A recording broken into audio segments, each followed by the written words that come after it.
Merry meet. Welcome to Country Dwellers. You are joining us in our little cottage on the internet. I am Runa with my dear sister, Marilyn. It's so good to see you, darling. We missed you last week. It's good to see you too. How have you been? I'm doing pretty good. I've been reveling in the Scorpio energy. I have this kind of new calm. Nice. That's Yeah, nice. no,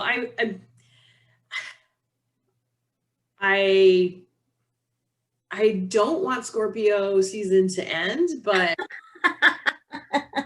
at the same time, we know that change is constant and it's a good thing because, if you don't change, things become stagnant and stinky. Hey girl, then you get stuck in that energy for sure. Yeah. You know this little shit, she's been laying down on her bed the entire time we've been talking, but the moment I hit record, now she's up my ass. Jerk face. What do you have to say? Oh my. So yes, I missed doing this. We are on lucky number 13 episode Yes. this week. So 13's always been a very good number for me. I can't Same. say this Friday the 13th has been that, but anyway, it's always been a good lucky number for me, so I'm not going to discount it. Because 13 numerology is actually 4, and that is foundation. So great. Let's see, there are a few things we're going to be talking about today. We're going to be talking about some apotropaic magic. Apotropaic. That's what I said. Apotropaic magic. That's what I said. It's a long O. The first O is long. And then we're going to be talking about self-care, witch's brew. Our 3, just to let everybody know, we are switching over to Heal the Earth. That's our Heal the Earth section. We're going to be letting everybody know kind of what we're going to be talking about next week as well. So you can all tune in there. And this 13th episode, we are also adding in runes. So Miss Runa is going to be doing, as well as tarot draw. So we've got a nice full episode for everyone this week. Hold on one second, okay? Yes. All right. So, okay. One of the things that before we even go into the apotropaic magic, I want to talk about something that I saw that you actually posted about the other day, last night maybe, and actually it's going to be connecting with your witch's brew, and that is Hecate's Supper, and the Deipnon is what it's called, and I want to talk about that because we don't always talk about that, but it is one thing that I do every month. And on the 30th of the month? I'm sorry? On the 30th of the month? No, on the dark moon. Dark moon. Oh, okay. It depends on when there are some people that do it on the 29th, 30th of every month because they say end of the month, but it's actually the end of the lunar month. You're supposed to do it. And I do it at the dark moon. And I was reading, reading your posts and everything on Insta. And for me, I think for you and I, the dark moon are a little bit different. For me, and the dark moon spans. So like for me, I start that dark moon and I have my Deipnon on the dark moon right before the technical new moon comes into play. But if you technically look at it, the dark moon happens that night before, that grandmother moon that night before. Then the new moon comes, and then right before you see that crescent is still regarded as dark moon. Right. So there's a lot of different technicalities that can be placed on that. And Mm-hmm. even though, like I said, I do my date on every month. Of Mm-hmm. course, she's my matron goddess, so of course I dedicate everything. Well, not I dedicate a lot of stuff to Hecate. Um, but Mm-hmm. the one that I have found that is, what's the word I want to use? Uh, Most recognized, I guess, is the one that is after Samhain. So Mm-hmm. the dark moon after Samhain is the most recognized Hecate's supper. Mm-hmm. Um, However, uh, you can do it every month. So I just wanted to put that out there for people that, Yeah. because occasionally you'll only hear about it once a year. You know what I'm saying? And a lot of times you won't Mhm. hear that you can do that at the end of every lunar month. And Right. for some people that comes at different times. You know what I'm Mm-hmm. saying? But Right. the end of every lunar month is that dark moon right before new moon comes into play. And you can either I look had at it as originally, seeing that first crescent as new moon, right. or you can look at it Mm-hmm. as technical new moon. You know what I'm saying? Right. Um, Yeah. I originally had planned to have our Hecate supper, our night of Hecate on Saturday, but uh, things just didn't work out, and I oh, you have, mean life occurred? yeah, uh, and I'm here to tell you that it's okay. Yeah. I have embraced, because for too many years of my life I fought and I said, you have to do this, and you have to do it now, and you have to do it this time.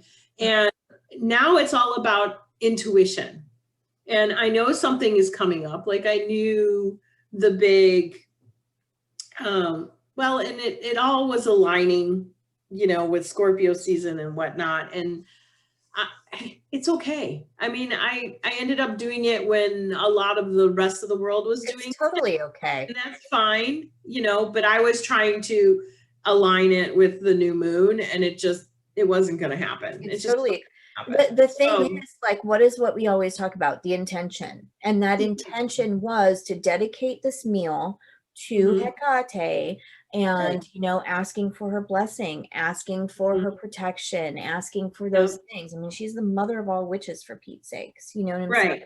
And that's Um, like I noted in my post, although I, follow more of the Norse yes, energy in my recognition of deities, her energy is undeniable, and I always have to give her props, and her so energy is I universal. do.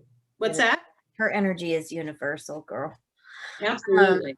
I think Absolutely. I think that that's a kind of an important point to hit on, is huh, people people sometimes don't realize how stressful it can be to be a witch. All Oh, right, yeah. to be Mhm. a practitioner. Let's just put it Right. that way. Mhm. There are astrological events, there are lunar events, there are solar events, there are numerological events, there are all these different events. Mhm. And especially with the baby witches coming into play these days, I think it's very important to let them know, girl, if you miss a fucking new moon ritual, then you missed it. Tough shit. I mean, it's okay. You know what I'm saying? Yeah. There's no Mhm. there's no written law in witchdom that says you have to hit every single one of these moments. You know what I'm saying? I mean, to be quite honest with you, I don't celebrate every new moon. I don't Yeah. celebrate every full moon. I don't, you know what I Mhm. mean? I celebrate the ones that are really calling to me. And there's Right. a reason that they're calling to me. And when you feel that, you do Right. more research into them. You're like, oh, why is this calling to me? And then you Mhm. realize, you know what I'm saying? And then you Yeah. can celebrate them. So I think it is really important for us to say it is okay to not celebrate every flippin' thing. And also, when you're looking on your friends' pages and everybody's celebrating this and everybody's celebrating that, please don't feel bad if you didn't. Right. You know what I'm saying? I just had a conversation with somebody about that yesterday. And she was all verklempt because, you know, she hasn't been practicing and hasn't done any spell work and she feels like she needs it. And I'm like, clearly you need rest. You talked about this in a past episode about needing magical rest. I mean, you are part of the ingredient, that energy that is put into the magic. And so if you need to take time, you need to take time. I would look back over my years of being a witch, and I would go months sometimes without doing anything but lighting a candle and some incense and trying to like ground myself for 5 minutes. And then it was just keep moving forward. So I think that is important to point out that, you know, if you didn't celebrate or you don't feel a certain calling to a particular moment in time, okay, it's okay. It's probably wise. You don't want to go into working something when you're not into it. That's the recipe for failure and disaster. Right. And we are the main ingredient, you know. That's right. Not only are we holding space, but we are dedicating our energy and intention. We're collecting everything that needs to be put into it. We are doing everything that needs to, you know what I'm saying? It's a lot. And don't compare yourself to someone else. Yeah, we have to stop comparing for sure, because we are all our own individual entities, and whatever magic we're putting out into the world, we're all, in the end, we're all sharing that magic, right? Because we're all connected, you know. And like you said, if you're not into it, you're not into it, and that magic, if anything, that magic's not going to take, but even worse, it can go foul. Right. So remember that. So step away from the altar, you know, cuddle up on the couch, do what you need to do to rest and save up. 100%. 100%. So I just wanted to mention that before we talk about your witch's brew, which is that's good. Going to be so yummy. Going to be so yummy. And, you know, the one other thing that I would say, if people haven't checked into Hecate, they should. They should. And I'm one of her biggest cheerleaders. So. You are. I mean, she's always been, I mean, Crossroads Magic was one of the first things that I was exposed to. And so that's her energy and her domain. And so I've always, like I said, given her props. So. And Crossroads Magic can be, even that itself can be seen not just with Hecate, but meeting the devil at the crossroads. You know what I'm saying? I mean, making those deals at the crossroads, you know. There's so many, and with so many different paths, there are different, like, gods, goddesses, deities, spirits, things like that can be met at the crossroads. That crossroads magic in itself is really important, because you're giving something and asking for something. Right. You know what I'm saying? It's at that cross that you are giving and asking. And there's a definite purpose as to why you are going to those crossroads to do that magic. You know, a lot of people have sold their soul at the crossroads. Not this witch. Anyway. All right. So let's start talking about the Apotropaic, whatever, magic. Apotropaic. Yeah, that's what I said. It's basically when you're working magical items that are administered to ward off negative. To turn away or to ward. Yes. Yeah. And those can be several different things, like the sigils that you do, that definitely a form of that. Spells, hexes, the little gargoyles. Yeah, the little dolly things, the poppets. Yeah. Uh-huh. Symbols, witches' balls, our talismans Exactly. and amulets. Exactly. So many different things can be used. And yeah, the bells. I spelled these during the new moon. Oh, that's nice. Yeah. That's nice. So I love those old yeah. doorknobs, girl. Yeah. So you know, when you want to, I mean, magical doorknobs are long, like old school magic. But they're coming, people are remembering these things as paganism is on the rise. Which I have to say real quick, I trying not to go down a rabbit hole, but I saw a post is like, when did everybody become witches? Dude, I've been here. Oh my God. Well, it's just, you know how it is. Like every few years, the 80s come back. You know, every few years, the 70s come back. You know what I'm saying? It's like every few years, the paganism comes back into play. You know what I'm saying? Right. And more people check it out and go into it. And I believe that more people are seeing those fluxes now due to social media and things, you know?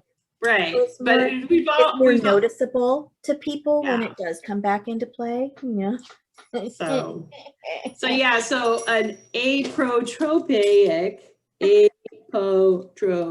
yeah. Anyways, so something like this, which you can find in my magical flea market, you know, that can ward off evil while it's still opening new doors for you.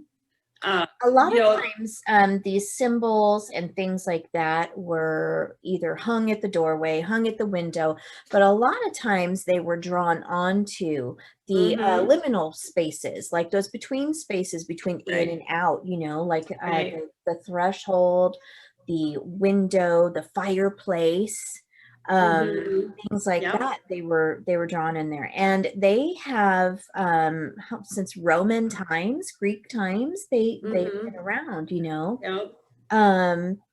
I was reading up on it because I know the way that you and I do those things, and you can draw the sigils, the symbols, you can do the door, anything like that, bells, anything like that. You know, when you have those bells hanging on your doorway, when people bing, that ring cleanses their energy, you know what I mean? That's a symbol, that's magic, you know. I was reading up on it, and there was back like in the Roman Greek times, there was this thing called the daisy wheel that they would do. And that is the 6 circles drawn together to look like the flower, and it was meant to keep the spirits continuously moving but never finding their way in, you know, almost like the serpent always connecting, you know. So I found that to be quite interesting. But yeah, I mean, there's so many different ways. I call it either protective magic or warding magic. What do you call it? Because I know warding. In fact, we don't call it apotropaic magic. Apotropaic. Yeah, that's what I said. It's a tough word. Hey, we can make jokes and everything, but yeah, no, I mean, I'm not completely done. I have been spending months doing warding magic and spending warding energy all around my property, in my house, around my bedroom. On fence posts. You'll find that some like farmers and stuff do it on their fence posts that are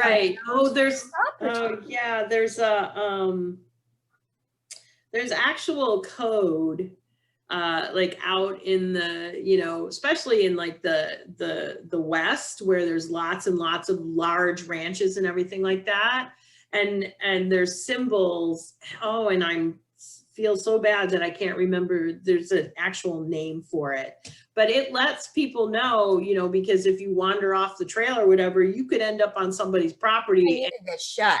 And you could get shot. You got to understand that symbolism, and it's the same thing. It's the same thing.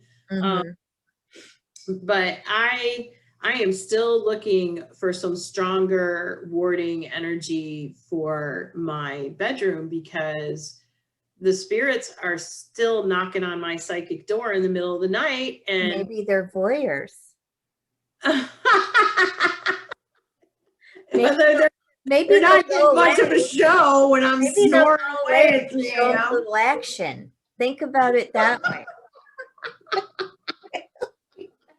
You better tell the Viking, hey, we need to amp this shit up so the spirits go away, man. They're here for a show. Oh man. I mean, it's less. I'm not waking up, dozens of time a night like I was, but just the most powerful are knocking at my door. And it's just like, I'm like, yeah, know the times I'm awake, and that's when you can come a calling. Not now. This old crone needs her sleep, damn it. But yeah, so mine have been talking to me through dreams lately. I mean, don't get me wrong, I'm seeing a whole bunch around my house, but not negative or anything, just like, hey, but mine have been talking to me in my dreams, and I've been having, and I know that this is a totem coming to me, but it's leopard. Leopard has been coming to me a lot. And I'm going to go a little bit deeper and figure out exactly why. But last night I had a dream where I went into the pet shop, and there was this little leopard that was like the size of a lizard, but it was a leopard. I don't know what it was called. There are leopard lizards, Oh, I don't know, but it was the size of a lizard, size of a lizard, but it was a leopard, like it had the claws of a leopard and everything. And it was so cool. And so of course I had to bring it home with me because I was saving it, God, of course you were. Fucking animal. Yeah, that's why. But it was so cool. So I'm going to check deeper into that. But that's how the spirits have been talking to me lately, is through a lot of dream work. So, okay, so that is that warding magic. And people need to know that you can put warding spells and warding magic into anything that you do, like, when do you do your warding spells? Well, number one, I'll write my spell, but number two, one of the things that I'll do is I'll do my hallowed smoke cleanse with my salt. The barriers, and if I want to get really deep into it, like if I feel that that's not enough, I do brick. So there's always. But I said, when do you do them? Oh, when? Normally I will do it around dark moon, and I will make sure everything is shushed away, and then I'll put those protection spells on there. And that's my favorite time to do it. Yeah. And the reason I like doing it during dark moon is, number one, because Hecate is at my side, and I'm using that magic, that energy that she's helping me with. And I feel as though, I'm telling you, the older I get, I feel as though those moons are calling me to them more. That crone moon is calling to me more. I love my full moon, I love my new moon, but I love me some damn dark moon. Like, I love it. I feel it. Talking about moon. I feel it. But another one that I have seen people do, pardon me, is people will paint their front doors either like a dark red or a purple. And behind them, they put the symbols on them.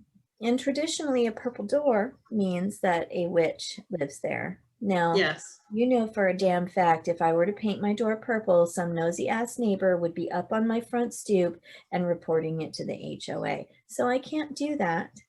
But I could. Doesn't mean that, it doesn't mean that there's not symbols and protection on my doorstep. You know what I mean? Yes. So you can do it anywhere. Well, I have a big ass broom on my doorstep, so people don't know which lives here. I can't help them. Another way to do that is through crystal. Those protective crystals that we wear, that's another way of warding off Mm-hmm. Not just negativity, but when we're talking about this kind of magic, it is warding off negative magic that is being placed upon Mm-hmm. you. You know what I'm Yep. saying? So it's not just about the negative energy that's around. It is partially specific to, okay, somebody's putting some yuck on me, so I'm going to ward it off Mm-hmm. by doing this kind of magic. You know what Yeah. I'm saying? And speaking of moon, let's go into our discussion of moon cycle and asana that we're going to be talking about. Mm-hmm. Shall we? Yes. We're in waxing crescent. Yes, we are. So, She's just in starting. Sagittarius. Mm-hmm.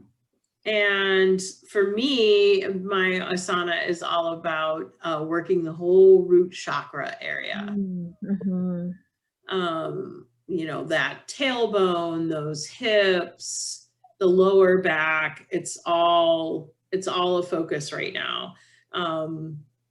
And for me, because I have the injury in my lumbar that has been around with me since 2005, 15 years now I've been dealing with this. Mm-hmm. And, you know, it's really important when you allow somebody to do surgery on you, do not allow them to do surgery during a waxing moon. And that's what happened to me. I mean, there's exceptions, of course, but, you know, it was done as an emergency, and so I couldn't schedule it necessarily. Mm-hmm. And it's just not right. But yoga is the reason why I'm still upright and walking. So that kind of work, that kind of asana to me is so absolutely important. Well, one of the things that I, especially when I am doing a lunar routine, I love to bring in yin yoga, you know, and that is Yes. just that slower pace and those longer stretches and holding it for longer, but not pushing it, just Yeah. taking it nice and organic. And one of the things that I find completely beneficial is definitely hip openers. Yes. And with those hip openers, you know, one of the hip openers that I do that really helps me a lot. Not only do I use my yoga ball and hang over it, but one of the hip openers that I do is I have a meditation pillow that I use. But Mm-hmm. if you don't have that, you can also use yoga blocks. And if you don't have those, you can roll up like I'd say a good 3 towels, right? And then put your Use butt one of these bone on it babies. and just fold it and roll it up. And then you're going to put your butt bone on it, your spine, Here. and then you're going to cross your legs and Mm-hmm. allow your knees to open naturally. So you're kind of sitting like that, but your knees are going to open naturally, which really opens up the iliopsoas area. Yes. And allows the hips to splay in a more organic manner rather than pushing them down. You know what I'm saying? Mm-hmm. So And it's especially if you have bad knees, like I do, that movement, that position is so much more comfortable than just like it straight, is. what they call easy pose. Yeah. Well, it's not easy for some people. So It's easy not about easy it. for some people, especially when your sciatica is bothering you. If you have really tight IT bands, or if your iliopsoas are super tight, you just Yep. can't do that. But when you prop your ass up a little bit and you allow those legs to open naturally, to splay open naturally, you'll feel the difference. And just Mm-hmm. allow yourself to sit. And then if you can try and walk it back and allow those shoulder blades to hit the floor, allow the back of the head to lie down on the floor, try and lower that pelvis area a little bit, which gives the iliopsoas even a deeper stretch. You know what I'm saying? But hip openers are one of the most beneficial things that you can do for your entire body. Number Absolutely. one, yes, they do. They connect with that root chakra. And what does that root chakra do? It provides us that feeling of stability and Mm-hmm. foundation, and Foundations. relieves that fight or flight feeling, right? Mm-hmm. So it's really, really important to make sure that that is given love. Definitely. I love that stretch so much. And I have to say that yin yoga, my initial introduction into yin yoga was done incorrectly. But as I've gotten deeper into my practice, and being the crone that I am with the difficult injuries I've had in my life, it is so beneficial.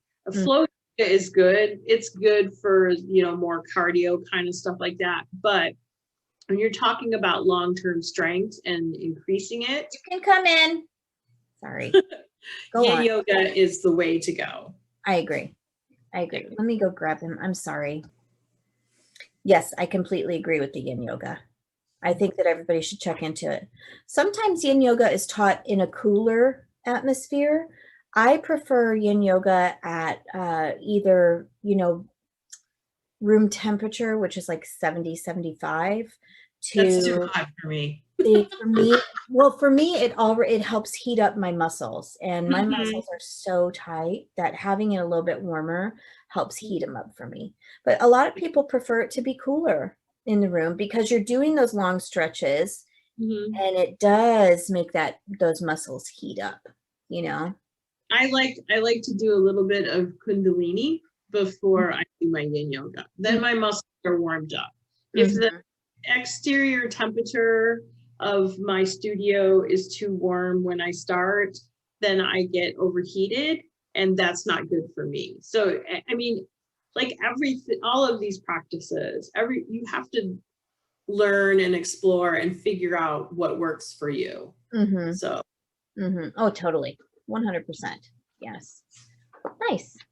Love that yoga focus. Okay. Oh, let's talk about witchy self-care super quick.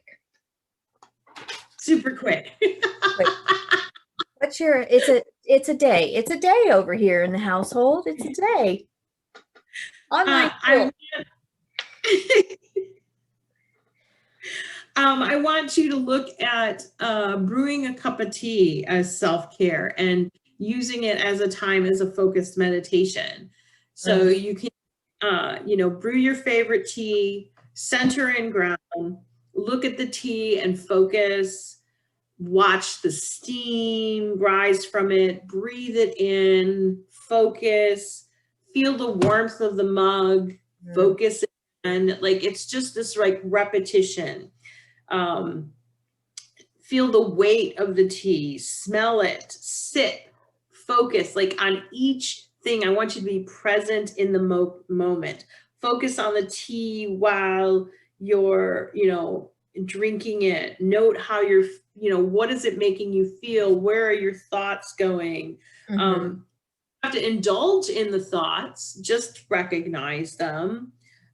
Just acknowledge and keep sipping the tea. And when you're done with that cup of tea, you can take a minute and just jot down some notes in your journal, how you felt, what was the experience in this particular meditation. And it doesn't take long. I mean, how long does it take you to drink a cup of tea? If you're not long at all, right? And if you do this repeatedly, as a meditation, you can look back and use it and record it in your journal. I mean, I did this the other day in preparation for this podcast. It's like, okay, you do this. Is there a way that you can explain this to everybody else? Well, yeah. From start to finish, making my notes for the podcast, it was 20 minutes. So if you're not doing it in that manner, you're probably talking, 5-10 minutes. Right. Not including the time to brew the tea, Right. And one of the things that it sometimes takes for someone is a nice little ritual, and it's a ritual dedicated to you. Right. And it's self-care. I mean, it's just a minute to check in, acknowledge, your feelings, take some deep breaths, focus on something else besides whatever challenges are coming at you at 1,000,000 miles a minute, and refocus and ground, like the kids at the door with long division. I need to put some whiskey in my Dr. Runa is prescribing some tea time for you today. hot toddy tea time. Um, my self-care kind of goes into that, and you could totally use it with that. It's the kind of do not disturb mentality. And when I talk about that, there's a couple different ways that I have started doing this. At around 7:30, 8 o'clock at night, I announce, I'm not mommy anymore. Bye. And I go in my office and I just fucking, pardon me, I just go in there and I breathe and I take some time. Or most of the time I'll turn on my computer and try and do the things that I haven't gotten done that day. You know what I'm saying? So I definitely put on that do not disturb. Or I'll say something like kitchen's closed when I've finally cleaned up the dishes for the 18th time that day. You know what I'm saying? So there are definite boundaries. Those boundaries are the self-care, but I believe that making it, and some people are like, you don't have to announce it, but yeah, in some houses you do, because if you don't, those people don't respect the fact that you're like off mommy duty. Yes. No, I had the same things that I did those exact same things with my Like, kids. okay, I was like, okay, I'm this my own is woman this is mom and dad time. Like we're husband and wife right now. Yes. Uh, Yes. You're supposed to be in bed anyway. Go away. You know what I mean? Like, or the kitchen's closed, you know. right. And some people are like, "Ooh, you know, it's my kid." Yeah, it's your kids, but this is also you, and it's also you and your husband. It's a relationship, you know. So respect and boundaries, like you said, and for sure. You can't be on speed dial 24 hours a day. Girl, no. It becomes toxic and traumatic for you. Another thing that I do is I put my phone on do not disturb. So it won't ring, it won't vibrate, it won't, I have to. I find that I get like, I don't know, a good 40 texts a day and a good 10 different phone calls a day. And some days when I'm helping with all of the, when it's a day at school, like it's much, you know, and I'm like, okay, it has to, I gotta give up something, you know, something gotta give. I finally have people trained that don't call me. Hearing loss, it's so difficult to hear people on the phone. You call me if it's urgent, like it's time sensitive. I need to speak with you right now. And, you know, otherwise text is the best, and email. Yeah. I am not opening my email on Saturday and Sunday. It is not happening. That's what I'm saying. Boundaries, and boundaries have to happen. Yeah. For sure. Okay, so let's talk about witch's brew really quick. So pumpkin soup, roasted pumpkin soup. And I'm going to actually put this on the Country Dwellers website. I'm trying to get caught up with all the recipes and have photos and all of that stuff. I get back into a rhythm of it, but this one I'm all set for. So it'll be coming with the episode, but it's pumpkin soup. So 1 pie pumpkin. For mine, my pumpkin was about 4 pounds. Happened to be one that I grew right here at Villa Westwick. So it seemed very apropos that we would honor Hecate with it. Nice. And then an onion and as many mushrooms as you like. I only had a couple in the stores, so that's, I think there was like 4 or 5 of them. 6 cloves of garlic, and I did 4 peppers too. Oh, nice. Little mini peppers. You put them on a roasting tray on a 425 oven for 30 minutes. That sounds good by itself. Yeah, I mean, you just cut the pumpkin up in quarters and, you know, rip out the seeds, which I've saved the seeds because this particular pumpkin was so perfect that I want to use those seeds to plant for next year. Very good. But you could roast the seeds totally, just like you do with jack-o'-lanterns. Mm-hmm. And so you roast all the vegetables and the pumpkins in the oven for 30 minutes. You could test it and make sure the pumpkin is soft, depending on how thick your pumpkin is. Mm-hmm. And after that, you let it cool, and then you put all of the roasted vegetables, scrape out the pumpkin off, peel the skin off of it, put it all into your cauldron with about 2 to 3 cups of vegetable broth, or you could use chicken broth or beef broth or whatever.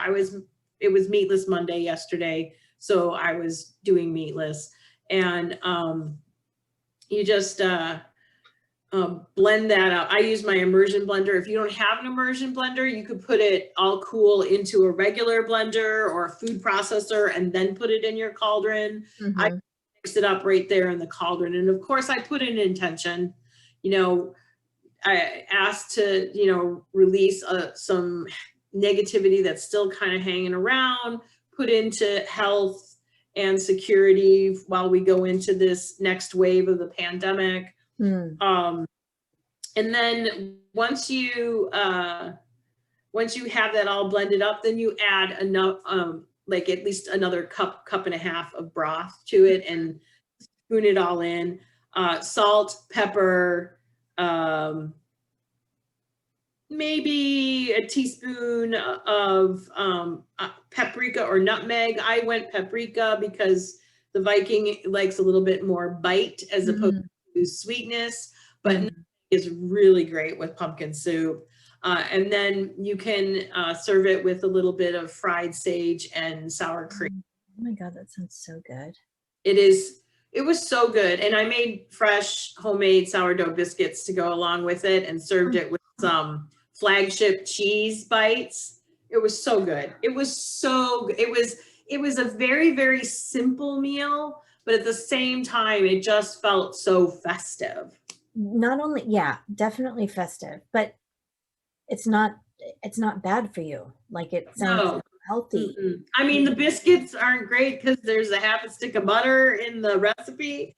But, that's it. That's all you put is a half a stick. Girl, that's good. In this house? No, I cut. Most times they do a half a stick for a half or a full recipe. I made a double batch and used a half a stick. I add a little bit extra sourdough starter because we love that sourdough taste. Oh, I love sourdough. I love sour. I could eat it so much and my body's like, oh my God, please stop. But yes, yeah. I love it. I have to mention too, I have a note here that you could serve this in a bread bowl for extra yumminess. And kitchen witchery. Oh, it's so good. Just, yeah. That would be delicious. Kitchen witchery, witch's brew. It's a great introduction for baby witches, for witches who are in the broom closet, which I learned on Saturday when I did my solitary shenanigans, is a phrase that some people have never heard of before. Really? Yeah, that's what I was like, really? Okay. But you have to remember, like, we've been doing this for decades and decades. Yeah, that's true. Some folks are very, very new to the path and they haven't heard this. But yeah. Very nice. I love that. Oh my God, that pumpkin soup sounds amazing. And I cannot wait to make some for myself, especially because of the whole rebrand thing for myself and the whole nutrition and all that stuff, that change up. That's one of the things that I am focusing on making a lot of is soups. They're my favorites. Right? And then you can totally freeze them and, put them in those. Or can them.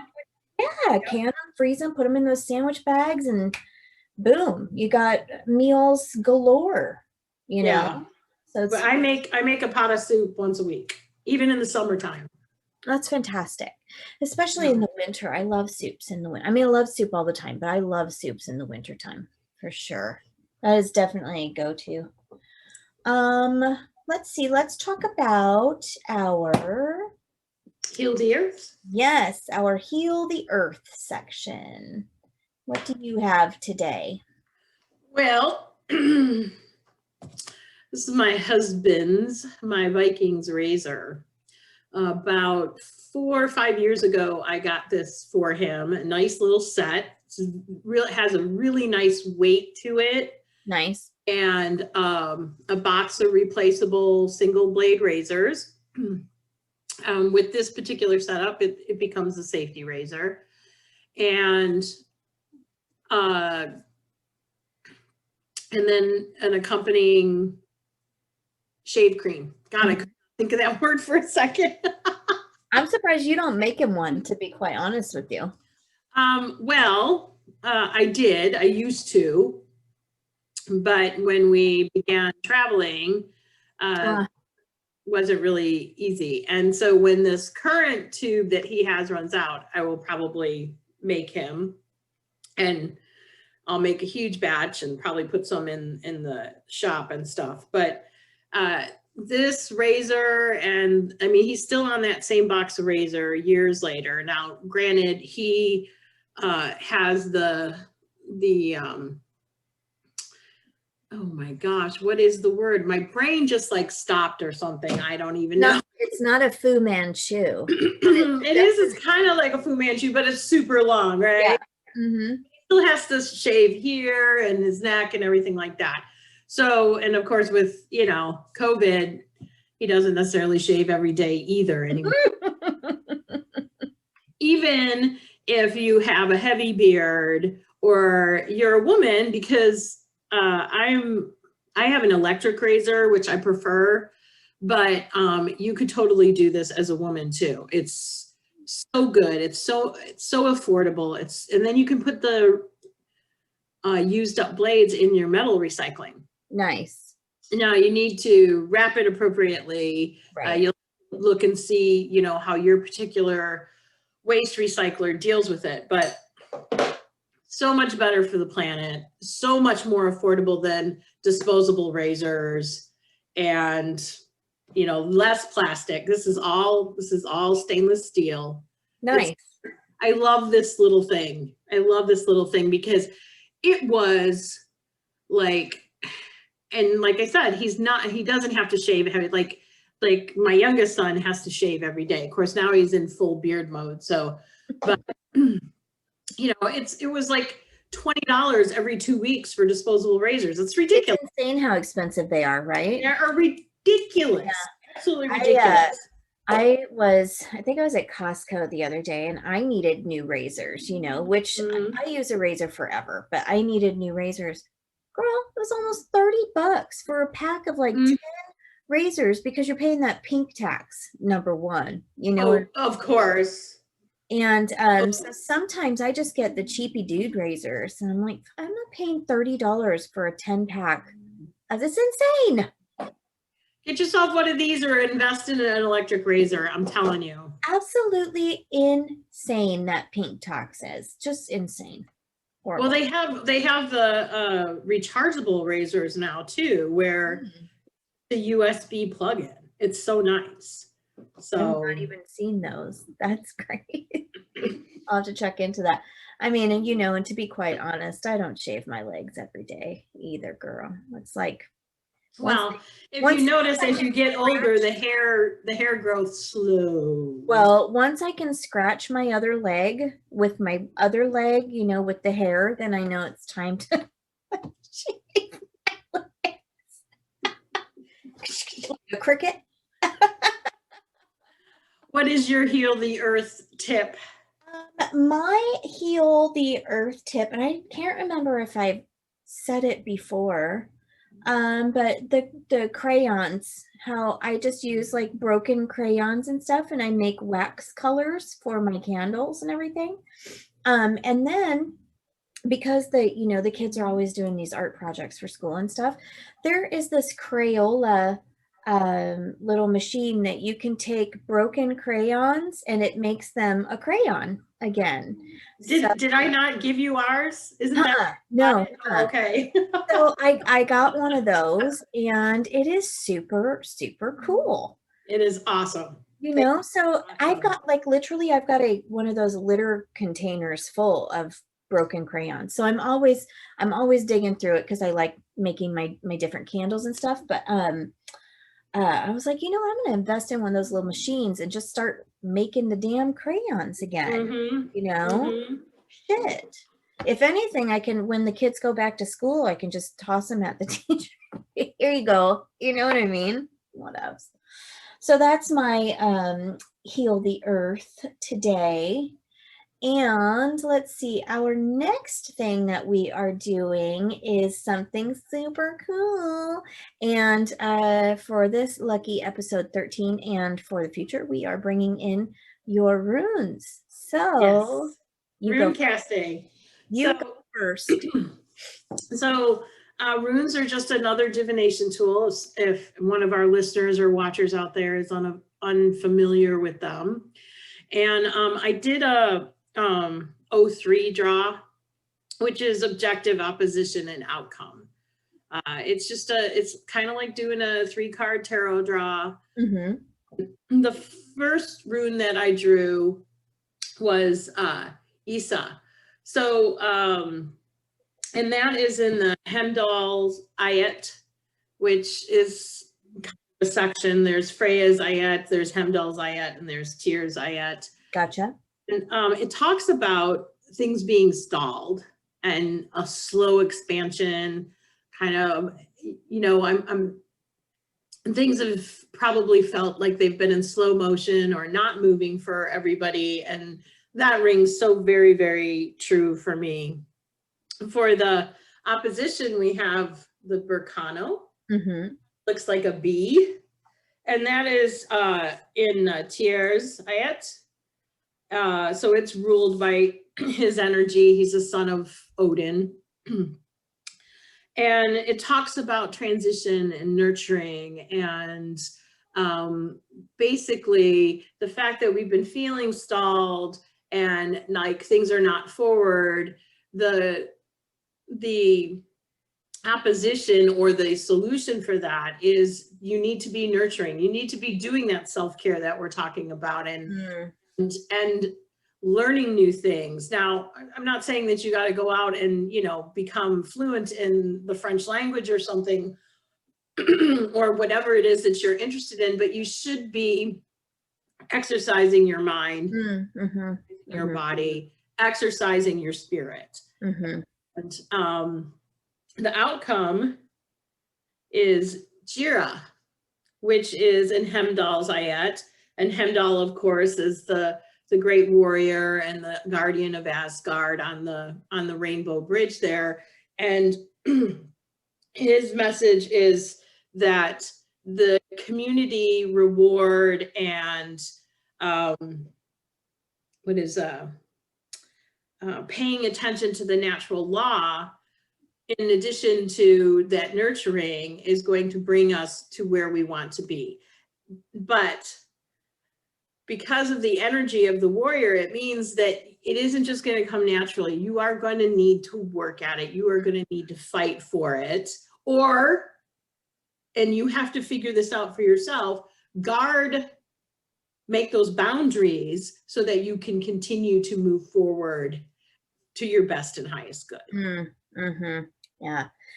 Boundaries, once again. It's amazing how that word continues to come into play. I mean, we all think that we have our boundaries and stuff, and for the most part we do, but I believe when we do a little bit more research, I think that we find how much of those boundaries we let go to the wayside, and not because of something bad or something, because of course, like, we want to help our friends or we want to do this, you know what I'm saying? It's all done with like love, but sometimes it's also done with like, oh, I fucking just give up.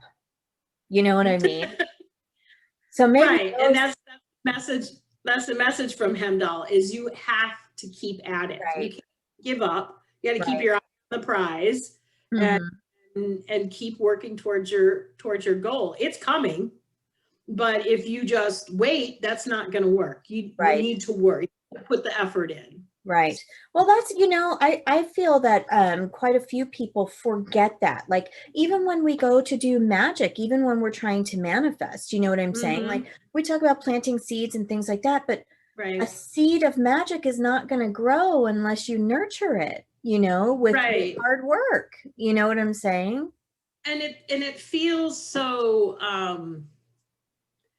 like cliche or trite to say, hey, if you're stalled and you don't feel like you're in a stasis and the expansion of your world, your inner world is stagnant, then you have to nurture it in order to make the transition towards what you want. It sounds really cliche, but that message keeps coming up and has been coming up in all of my divination for months now.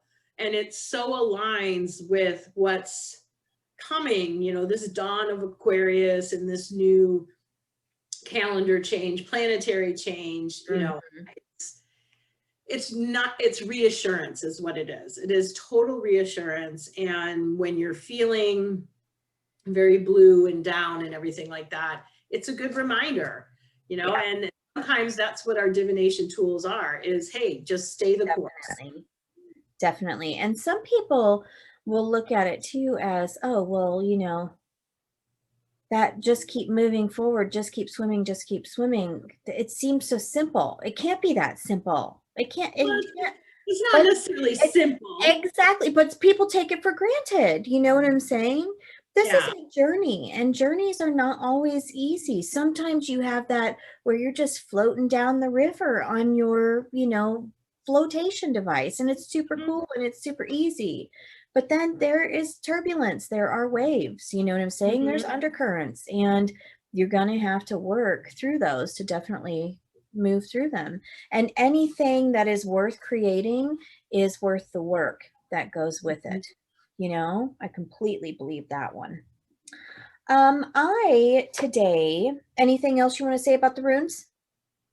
No, just if anybody has any questions to, ping us and do my best to answer them. Perfect. Today I am working with my Dreams of Gaia Tarot, and I love this. The artistry on this deck is it's stunning. And I pulled one that I didn't really know the meaning of. So this is the 12 of fire. And ooh, that's really pretty. And it's called the Hero. Ooh, I love the bear. Just gorgeous. Cool. This deck is just, every card I draw is just gorgeous. Every one just pulls you in. It pulls you in. And I love how it works with the elements, so it's like, it's not wands, but it is wands because it's fire, you know what I mean? So yeah. So I pulled it in reverse. So I want to read what it means in reverse. And anytime in this deck, any deck really, when you pull a reverse, it's talking about a potential blockage, a reminder of something that should be done to help get you through the turbulent times, those down times, like you were just saying with the runes, So it says, when the hero appears reversed, he represents a need to perform good deeds in order to increase one's self-esteem or worth in the eyes of others. He can be described as a wounded hero. Who does that sound like? You know what I say? He can be described as a wounded hero, one who needs to be told that he is good by others. First, when I read this, I was like, oh yeah, okay. But then I was like, well, maybe that's a question that we should ask ourselves anyway. You know what I mean? Like, doing good deeds is fabulous. But if we're doing those good deeds because we ourselves need to be reassured by other people that we're good, that's definitely our wounded hero, our wounded warrior work that we need to do, right? Right. So let's see. He can be described as a wounded hero, one who needs to be told that he's good by others. Sometimes it's because he cannot see the good within himself, and sometimes it's because he craves the attention. It feeds an emptiness or lack within. Whether his low self-opinion is born of past mistakes that caused others pain or harm, or if it is born of mistreatment and wounds inflicted upon him by others, the hero reversed is often weighed down by feelings of blame, guilt, shame, and fear. And the only way he thinks he can assuage, A-S-S-U-A-G-E, assuage, Sway. assuage those feelings is by performing deeds that earn him praise and glory. When others value him, he can pretend. He can once more value himself. Unfortunately, until the hero can forgive himself or those who hurt him, he will not find peace. He is doomed to go on one quest of salvation after the next. Who does that? I mean, that's the wounded warrior. You know what I'm saying? That's exactly who that is talking about. You know what I mean? So many times we do things in life to appease others. And we talk about these boundaries, and we talk about, you know, the making sure that we take the time for the self-healing and things like that. When this hero card came up, it reminded me of our wounded warrior coming into play. And it reminded me that that self-healing definitely needs to be within ourselves, saying, you know what? I deserve to receive love. I'm worthy of receiving love. I'm worthy of forgiving myself, and I'm worthy of forgiving other people. I'm worthy of healing. I'm worthy of taking this time for self-healing. You know what I'm saying? And that journey in itself is an extremely difficult journey, because a lot of us feel, I am not worthy. I am not good unless other people fill that tank within me with praise and accolations and things like that. So external validation is can be almost addictive for a lot of folks. Hell yes. Hell yeah. Well, and then you think about the narcissist on the other side, right? You know what I'm saying? So it's like, okay, well, where's that balance? You know? Right. So this hero card comes into play, especially at a time when we are moving into that Aquarian age, as a reminder right now during this winter time, during this dark time. It's super, super important to go within and work on our wounded warrior, to work on that self-healing, to work on realizing we are worthy of loving ourselves. We're worthy of it. Okay, so now is the time where we sell ourselves, and we remind people of all of the fantabulous places they can find our podcast, either audio wise or video wise, because now we're in two different places, or we're in quite a few different places. But I lost you. Let's see. Oh, there you are. Oh, there you are. Everyone can follow us on Facebook at Country Dwellers with an S. Twitter and Instagram, it's at Country Dwellers with a Z. And on YouTube. As in Z? Say what? As in Z? As in Z, exactly. As in Zulu, as in zebra. Yes. And on YouTube, we are at Country Dwellers Podcast. You can email us with commentary, questions, subjects that you would like us to talk about, because we are always down for that, at countrydwellerspodcast@outlook.com. And let's see, audio-wise, we are on Anchor, Spotify, Google Podcasts, Breaker, Radio Public. I'm getting us set up on Apple podcast soon as well. We're going to try that. And on our website is where you can find all the recipes. And are you still putting the links to the podcast on the website like you were doing before? I can't remember. Yeah, no, it goes straight to the YouTube video. Perfect. So you can find the links to the videos and things like that, and that website is countrydwellers.com. And we try and get everything edited and uploaded every Saturday. As people have seen, that doesn't always work out. And sometimes you get a twofer. So lucky you. Lucky you. Most of what we're talking about is pretty evergreen in that, you know, if you don't find it like in a more timely fashion, it's gonna come back around. Oh, totally. Next month or right. next Even when we're year. talking about moon phases and stuff like that, if you didn't hit it this time, then guess what? Next month there's going to be another moon phase. So, you know. Okay, so let's talk about what we're going to be discussing next episode. We are headed into the holiday season, and this holiday season is not going to be easy for some people and some families out there, especially those that are celebrating by themselves and those that are used to celebrating with their entire family. You know, sometimes that's the only time that grandparents and parents get to see their kids and their grandkids, you know. So it can be really, really hard this time of year, and then doubled down with pandemic. It can be super duper hard.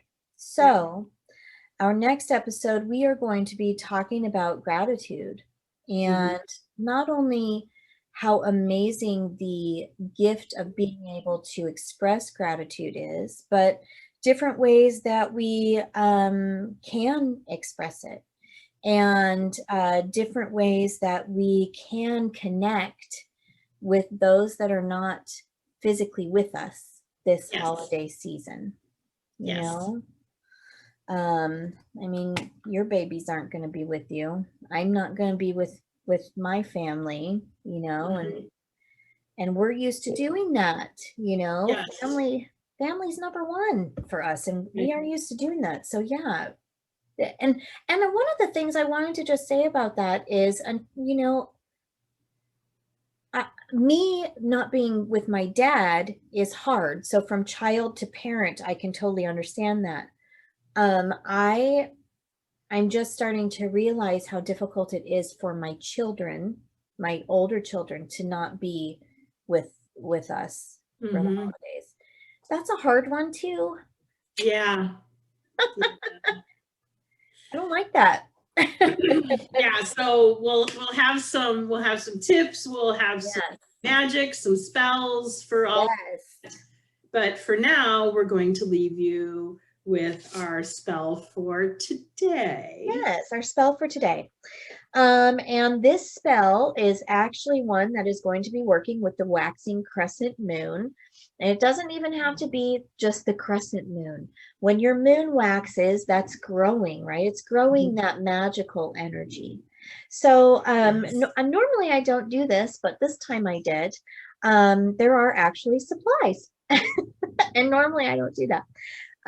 But this one called out to me. And for this spell, first of all, it's going to be nourishing our third eyesight. And one of the reasons that I'm doing that is because of this damn eye. So like I told you last week, I had to close these eyes to focus on my spiritual eye. You know what I'm saying? So it's kind of where this came from. So the supplies for this are an indigo spell candle. We're going to kind of make a spell candle is what we're doing. And indigo would be best, which is like the color of midnight sky. It's that really, really uber dark purpley blue. And if you don't have that color, remember white. Yes, exactly. It's right on top. Right? And it doesn't have to be a huge candle. It can be one of those tiny little spell. It can even be a freaking birthday candle, if that's what you want to use, to be quite honest with you. Candle. Okay. It can be a tea light. It can be a votive. It can be anything. You know what I'm saying? And if you don't have indigo, white substitutes for everything. So just remember that. My candle. Exactly. Let's see. Some of the oils are patchouli and vanilla oil. Both Ooh, I was just burning vanilla incense. both amazing, and they together smell so good. I love it so much. Mm-hmm. And with those oils, you anoint the candle with them, right? So you can just put some on your fingertips or drop it on the candle, whatever. Yep.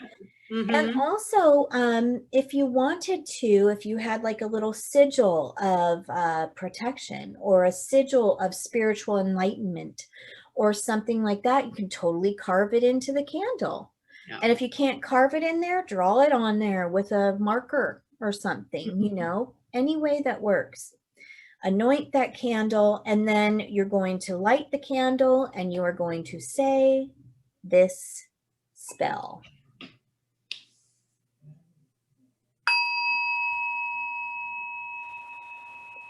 As the moon increases in light, I nourish the seed of third eyesight.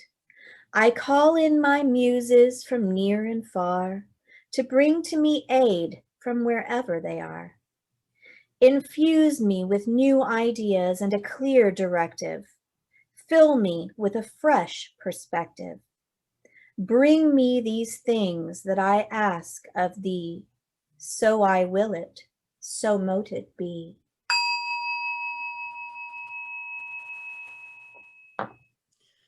So nice. So Mm. would it be. Thank you for joining us. Go in peace, love, and light. The circle is open, but unbroken. Until we meet again, my darlings. Merry Merry part part and blessed blessed be.